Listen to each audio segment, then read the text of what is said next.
Me say that again. The whole history of America is the history of rich white men telling not rich white people that their enemies are black and brown. It starts in the colonies of what would become the United States. Let's remember, during the colonial period, mid-1600s, there was no such thing as white people. I know some people who are now called white find that shocking, right? Because they think whiteness is real, right? But whiteness was created. Europeans didn't call themselves white.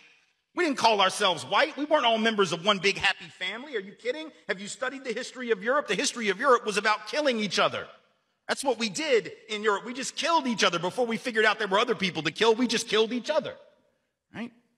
I mean, that was the history of Europe. The English hated the Irish, right? Northern Italians didn't even think that Southern Italians were Italians. The Germans hated everybody, and everybody hated their ass right back, right?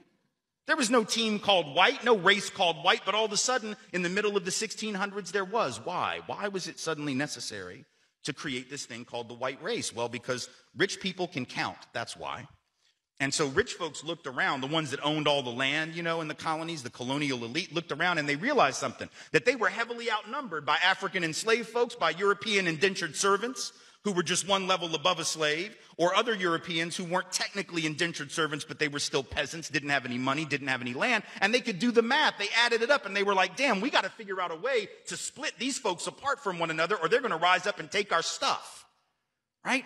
Because after a while, these black folks who were enslaved Africans and these quote-unquote white folks who were poor Europeans are going to figure out they're all getting played by these rich people. Right? So ultimately, the rich figure out they got to come up with some way to get somebody in that group on their team. The easiest thing is to get the poor Europeans, right?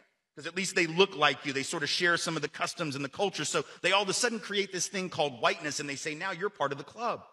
Now we're going to let you testify in court, enter into contracts, vote, at least if you're a man, own a little bit of land, at least if you're a man, right? And we're going to get rid of indentured servitude. No more of that, because you're too good for that. And we're going to take the white men, now called white men, and put them on the slave patrol to keep black people in line.